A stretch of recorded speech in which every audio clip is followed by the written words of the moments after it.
Oh, okay. There I go. Good morning. What's up, everybody? Good morning. Happy Tuesday. Yes, you know where you are. You are tuned to the Madam Prezident morning show as usual. It is a pleasure to be with you this morning. You know the song. You could be anywhere in the world, but you're right here with me, and I appreciate that so greatly. I got a show for you today, okay? But before I go any further, I got to play my theme song because I don't know. It has to happen.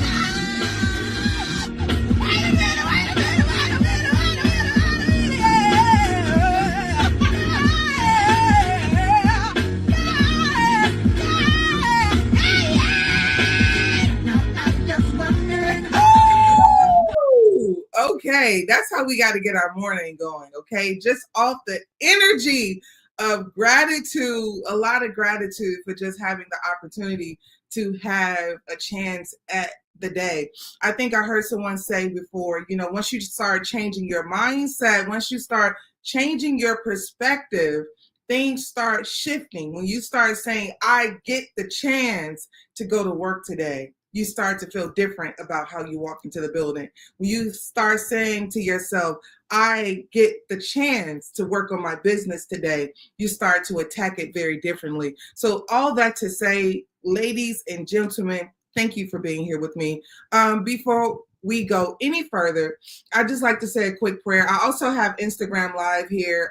Everybody on Instagram Live, if you're not tuned in on YouTube, you will miss the interface interaction that will happen with me and this beautiful businesswoman, business mind, Janice Fredericks.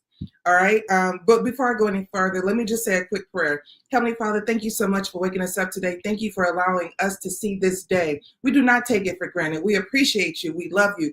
We look to you for all things. We know to you, all things come from you. With you, things are possible. Without you, nothing is possible. We appreciate you. We love you. Guide us, protect us. In your name we pray. Amen. All right. Have to get the prayer out the way because without the Creator, nothing is possible. That's just first and foremost. Without God, nothing is possible. Nothing. Okay. So all that to say, I have a wonderful, amazing guest today and that I am so excited about because, as a Black woman who has been going to the beauty supply store her entire life, okay, and to meet and to have interaction and to have conversation with a woman who says, I know, not only do I know how this began, I help Black women begin the journey. All women, all creeds, men as well, begin the journey of entrepreneurship in the hardcore beauty supply industry. We always talk about those pioneers, those trailblazers in the community, the Harriet Tubmans of this time. Yes, we have one with us today. Okay, ladies and gentlemen, do not take it for granted. This is going to be a beautiful segment. I'm so grateful to have the opportunity to have a wonderful conversation with the Janice Fredericks. Ladies and gentlemen, give her a round of applause as she entered the building.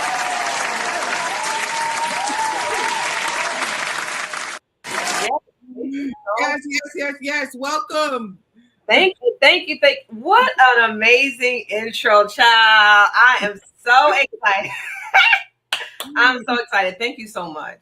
No, thank you so much. I wanted to try to introduce the audience to you as well. I'm going to play this small clip from one of your Instagram feeds that I saw. And I'm just going to play this really quickly, then I'm going to hop into the conversation with you, okay?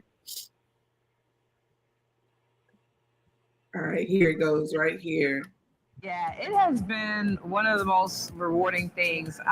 For the past 7 years, we've helped Black women make over 10 million in beauty supply with just the people in our tribe, and we continue to help bring women along. So now, from the experience of opening beauty supply stores, you now took that into your program and you've helped hundreds of women open their own stores. How's that been? Yeah, it has been one of the most rewarding things. For the past 7 years, we've helped Black women make over 10 million in beauty supply with just the people in our tribe, and we continue to help, bring women along. So now. All right, so I just wanted to introduce them really quickly, just from that clip alone, letting them know I'm sitting with a pioneer. I'm not sitting with just anybody. So thank you, Janice, so much.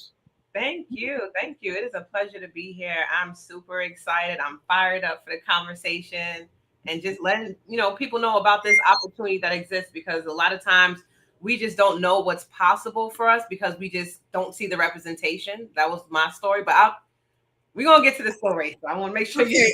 Well, speaking of representation and what's possible, that's the number one question. How did you get into the beauty supply industry? Yes, so I was a corporate girly, and I remember just sitting in a beauty supply store one day. I had wanted to open a business, so it was either I'll go into the master's degree route, or I would take a chance with entrepreneurship. So many of us want to be entrepreneurs. We just don't know what that thing is. I knew I also wanted to do something passion driven too. So I was in a beauty supply store, and I just remember just standing there, not being helped. This is a store that I've been going to for a very long time. It was always the same lackluster experience, but we spend a lot of money there, right? And what's crazy when you think about spending a lot of money places, you can go to one of these high-end stores, spend a lot of money, get some type of champagne experience.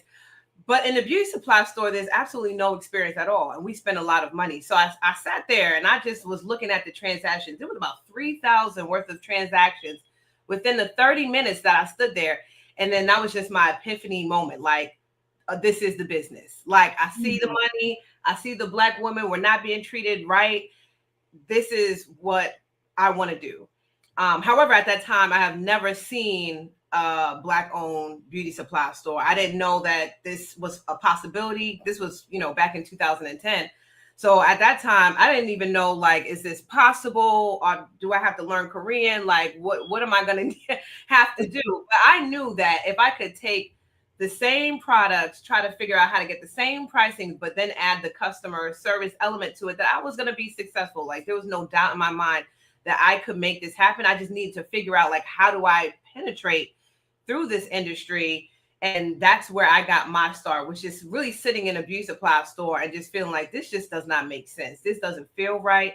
I patronize this business. This is really one of the only businesses where I spend a lot of money, but I don't get a good experience in return. Everything else, we can go to Saks, we can go to Nordstrom, wherever you shop, and you get some type of experience, but the beauty supply store. That's so true.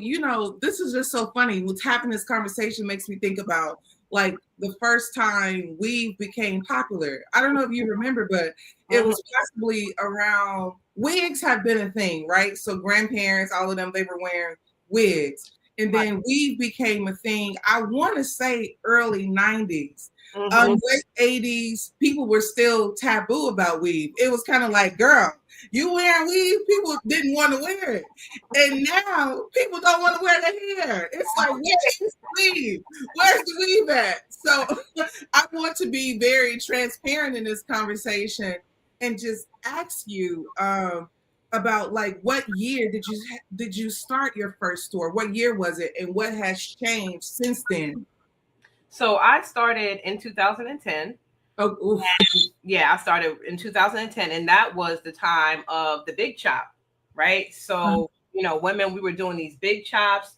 And when I had opened my store, I was still kind of like into weaves. So I'm like, okay, it's going to be, weaves is wigs. It's going to be a little bit of everything. And then when I opened the store, people were like, no, we want to figure out, how do we actually care for our hair? Like, it seemed like this was the first time that Black women was taking the time to care for their hair in a natural way. Because prior to that, there was perms, relaxers, and then it went into weaves and the big chop. So this was actually the amazing opportunity that I had, because I carried a lot of those pioneer brands, Miss Jessie's, Carol's Daughter, like all of the exclusive brands that, now they're in Target and stuff, but all those exclusive brands that were not on the shelves of Target. So we're talking about 2010, Target and Walmart, all these big corporations weren't looking to carry Black-owned products on their shelves, but I did. So I became that space where I can now collaborate with these Black owned brands, carry the products, and then now give it to their Black consumer. So truly at the time, I always say like this was really the time where I felt like our Black dollar really circulated in the community, because now you were going to a Black retailer to buy your product. We hire Black people. And so that's why I feel the importance of having like Black owned beauty supply store, Black owned businesses. Like this is our opportunity to really empower the community, because this is how we actually circulate our Black dollar. Absolutely. So one time, Dr. Boyce Watkins, he was having an event. I do not believe it was the All Black National Convention, but it was an event, and it was in Atlanta. This was years ago, but I will never forget. There was a at the hotel, I don't know, maybe a Hilton or something, but the guy, he was a bellman, and as the bellman, he like did something. I gave Dr. Boyce, he did something for Dr. Boyce. Dr. Boyce gave him a $20 tip. This is how the tip ended up coming to me. So I am working the event. I'm selling the Freedom Company products, and we're talking, and we're talking about the Black dollar circulating.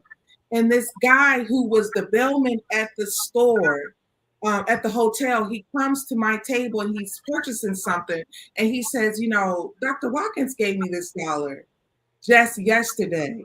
He said, I'm spending it with you today. He says, but just imagine if we had an ecosystem, Yes. this was continuous for at least 50 times. Yeah. And it was just like, wow, you know, because that's how it goes. You know, if we buy here, we get the merchandise, we provide the product, we employ the community, then we have a cycle, then things start shifting. Yeah. So I'm in 100% agreement with you. Now, do you do this in all cities around the United States, or is it all over the world? It's all cities throughout the United States. Also, we have people in Canada and the islands. So really, I mean, whenever people call me, I'm there.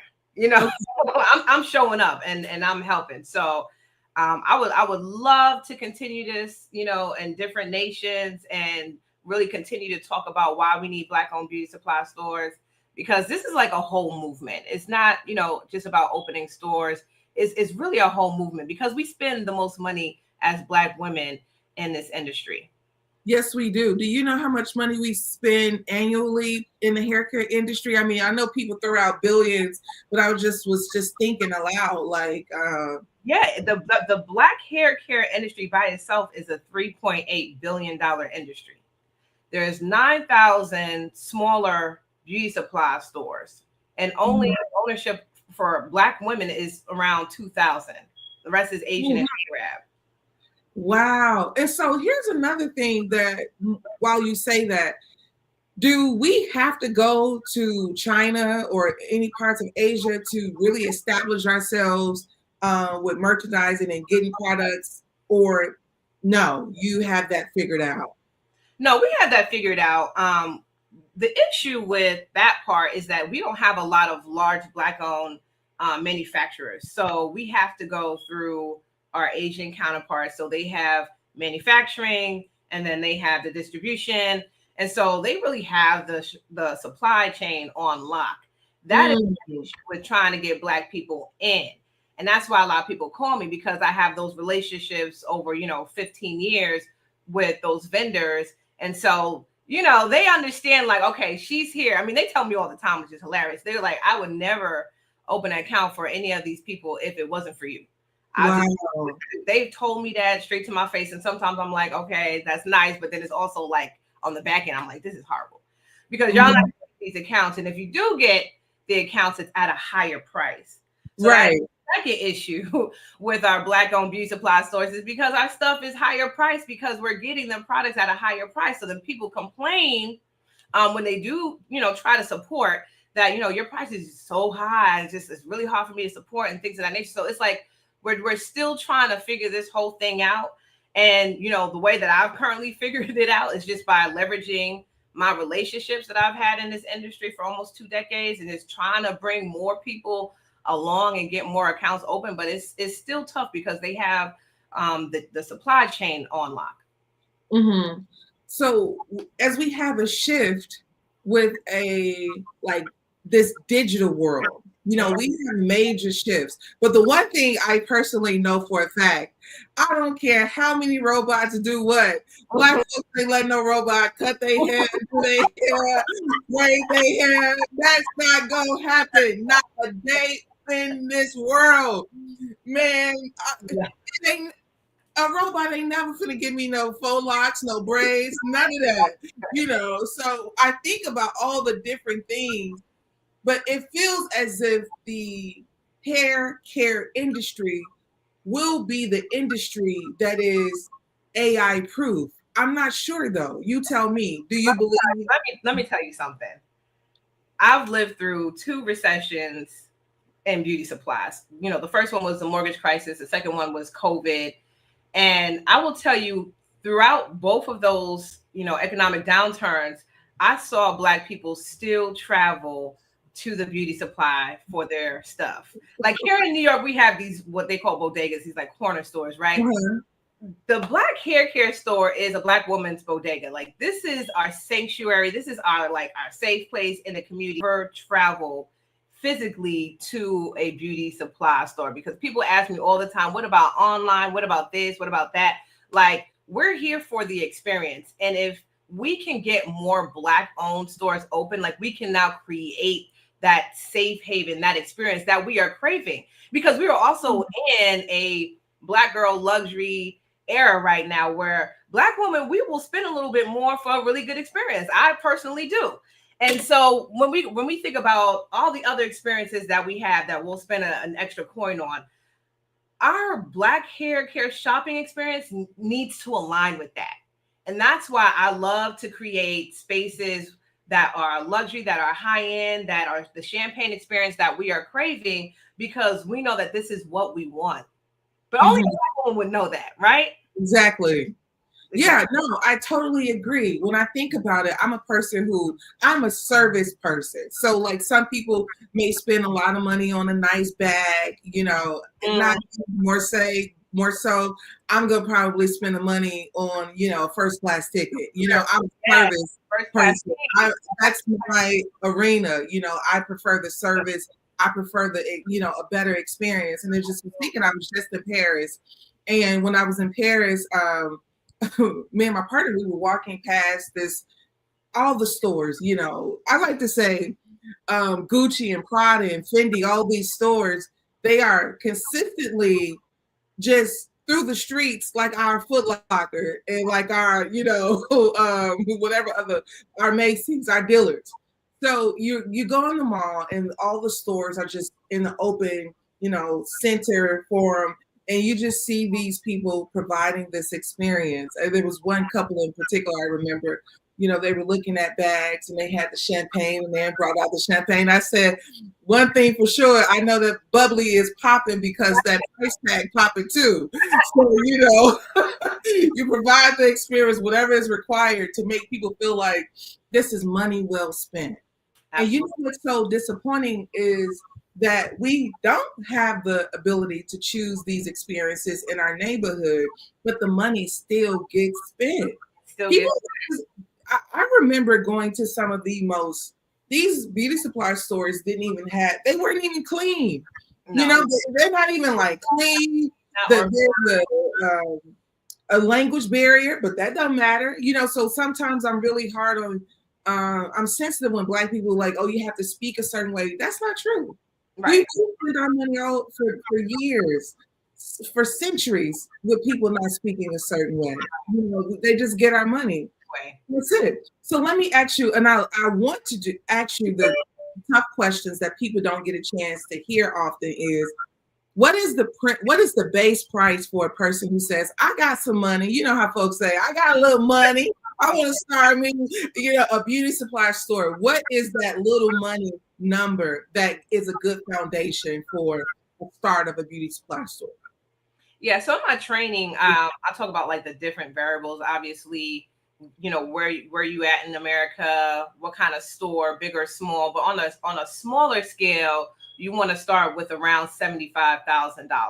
That's for everything: inventory, the space, build out, payroll. Because what I teach is like, you just don't want to sign yourself up for another job And so we want to make sure we're not, setting up mom and pops to where we are now at the cash register 10 hours a day, 7 days a week. So we are incorporating hiring people from the community. We're incorporating marketing. Like the way I'm teaching people to set it up is this is going to be a real business, y'all. You're not going to be working there or having your cousin work there. Like we want to set up systems. We want to set up people to actually run this business. We want to set up buyers, because I actually worked in the corporate space on the retail side. So I know how they set it up to where they can truly have that time and financial freedom. But that's the baseline for it. That's a good number. I think about that. Sometimes some people hear numbers like $75,000 and you feel like, ooh, but I want to tell you that most of you have probably purchased 2 cars at about $75,000 and you haven't got anything from it. So you do have $75,000. You just what they bought. Yeah, and then and spending in the house and real estate, and I'm telling you that asset, you living in that house, that's beautiful. And they've taught us like that's this American dream, is to own our home, which I think is true in some respect. But for me, the true dream, American dream or whatever, is really having ownership in a business that can produce the cash flows that you can then take the business cash flows and then buy your home. Not the other way around. It's very hard to do it flip to while you're paying this big mortgage and now you want to go ahead and start your business. Start your business, generate the cash flow so that you can take the business cash flow and then invest it into your home, into your real estate, things of that nature. But I feel like we've been taught the other way around. And so it's really hard to now try to get you to start a business when you've already invested in this home, this real estate, and the mortgage is killing you. Absolutely. I will say, as a homeowner, I completely understand. And as an entrepreneur, I've been a corporatepreneur for years. So I do both. I work on the corporate side and I also work, I don't like to say corporate, I'm a freelancer in the industry, the entertainment industry. So, it's very ghetto. I would like to say in context of, how things are done. There isn't a lot of protocol. There isn't a lot of bylaws. It's like, we got to get this done. And that kind of pretty much business tactic, it's good for business. When you start running your own business, you kind of get the idea very quickly that do it. But I do believe our education does not promote business ownership. Right. I think about one of the things I thought about this morning for my people that's on Instagram.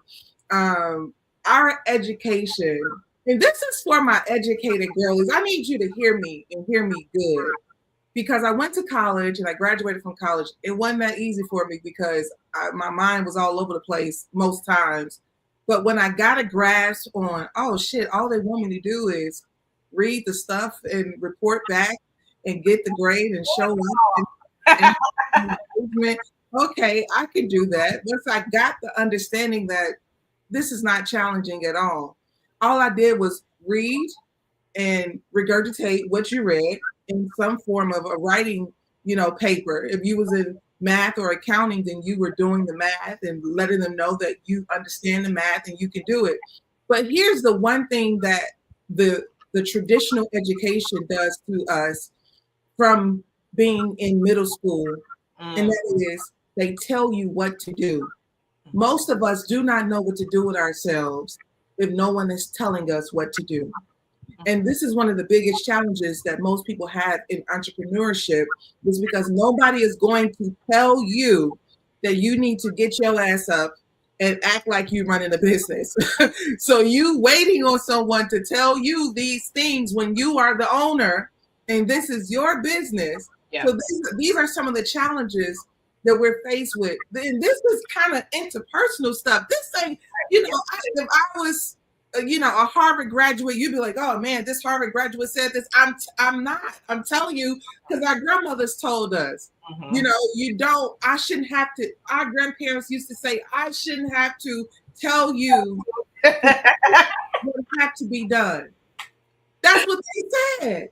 Yeah. And all of a sudden we go around, we pay the gurus all this money to tell you to do what you said you was going to do. Yeah. It's been told to us for decades. So all that to say that you are a corporate girl and you're struggling with the entrepreneurship side, start getting yourself out of the habit of being directed on what to do. You know what you have to do. And this is me talking to me as well.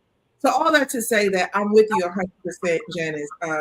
But Janice, tell me this. What is some of the biggest challenges that you face in this business? In terms of people getting started, or just once you get started, what are the challenges? Both. Okay. So I will say one of the largest challenges for people that want to get started, one of the greatest obstacles is the funding. Access to funding is the hardest thing. And so we've had to kind of refocus on trying to like work with lenders and develop, again, relationships is everything. So developing relationships with different lenders so that people can get the funding for the store, because a lot of people don't have, $75,000, $100,000, $200,000 to, start a business. So that's the first thing. The second thing I would say, once you actually get started, so people would think that our biggest challenge is the Asians. And I did a post on this, and I said a lot of times the biggest challenge once you get started that you don't realize is actually us. People coming to support. Like I said, there's a slight price difference. So I remember experiencing, people tell me all the time, you trying to rip people off with your high prices, not really understanding the back end of even just me having a store here is a miracle, y'all. You just don't even understand what it takes to build this store. But then trying to get people to understand, like, we as Black people, we are just not getting the products at the same price. And so we can't price the same as the Asians. And now we have Target and all these other big box retailers who are doing, crazy sales, like buy one, get one half off. And they do ridiculous deals. Like, we can't compete on price. And that's why I really teach people in my programs that we need to have the superior experience to where people don't feel a way about paying more for the product. But one of the biggest challenges, just as a Black-owned beauty supply store, and I just think Black people in business face this, we have these high expectations from our own people that when we start a business, especially a brick and mortar business, there is just this heavy, high expectation that is put on us by our own people to where it's really challenging to actually run the business when you have people, coming in every single day telling you how much to price your stuff, trying to say you're trying to rip people off now because of the price points, things of that nature. That is a challenge that we don't think about. Yeah, that I can guarantee you that is a very big challenge. There's a price. What people don't understand about, slavery is that when you have 400 years of free labor, things are different for you. You can, you have accessibility to all types of things that, the other people on the other side do not. I find value in paying the more that's required. If it's going to a Black household, if it's going to the Black employees, I find value in that. Because guess what? I grew up in the inner city of Chicago. That means that every time I would go to the corner store, the bodega, I have no questions asked. Period. You give them the $1. That's it. They can even double the price on us. We don't ask no questions. We don't ever say, these prices are way too high, I'm going somewhere else. The food be stale as hell. Chips been on the floor for 18 months. We don't have no complaints. And I think those are some of the challenges that we face as a community. But yeah, I'm glad that you overcome a lot of that consistently. Let me ask you, do you have like a box subscription or something like that? When I think about the beauty supply products, and I remember the curl box, I don't know if she still does it, but it's like it feels as if that's a beautiful dynamic that could run through your store. Yeah, that's an awesome idea. We haven't done any like subscriptions, but we do have a lot of other programs that we teach that people need to have in order to foster loyalty within their store. So trying to get people to shop with them. But Curl Box was an amazing thing that Myleik Till did, and I know she had retired that business probably like 5 years ago. But it's something that we should think about. I think about that too, because what's happening in the social media era, you have all the girls who do the makeup, all these different things, and you being a liaison for the beauty industry, it could be a beautiful partnership. Yeah. I'm sorry, I'm a thinker that way. Once I hear something, my brain starts saying, I start connecting dots. I just start, so excuse me for that. I love it. I just would like to say that it's our time. First of all, ladies and gentlemen, I want you all to take the moment and just do not forget that this was brought to you by flynubianmoney.com. This is the place where you go when you want to grow. This is the place where you go when you want to get your money up. flynubianmoney.com. Janice and I, we're not done working together in any capacity. I hope to see her more. I hope that we can do more together. I hope that you all will take the time. I'm going to let you have the last word too, Janice. I'm just going to finish telling them to text Queens to 87948, because this is where you also get your money up. If you want to keep up with Madam President, text Madam to 87948. Also, Janice, this is where you all can follow her. Janice, I'll let you have the word. Give them your best two-step on, where to find you and things of that nature. Yes, well, you guys can find me on Instagram, The Retail Genius, also on YouTube, on all the platforms, The Retail Genius. And I will leave with this. First of all, thank you so much for having me on. This was a pleasure. I am so fired up this year. I just feel like God is moving in this space. I feel like the DEI shutdown is working for us, and we need just more Black representation. And if you felt in your soul that you want to open a beauty supply store, that this is something that you want to do in your community, reach out to me, DM me, and let's work. Absolutely. I just would like to say that I heard someone say this and I'm running with it. It said, thank you, for the ending of the so-called DEI. It was a lie, but now it's DIY. We will do it ourselves, So that's what it is. No DEI, but DIY. Yeah. So this is one of the first steps. As a girl who has been going to the beauty supply store for years, I'm very lazy now. I don't go anymore. But I will say that when I come to New York, I should be in New York at some point between April and May. I will make sure I come see your store and support and bring as many people as I can with me, even if just a handful of folks, okay?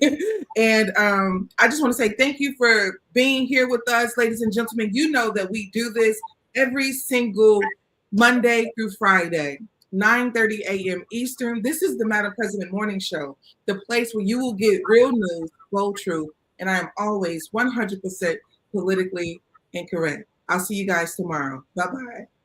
Bye.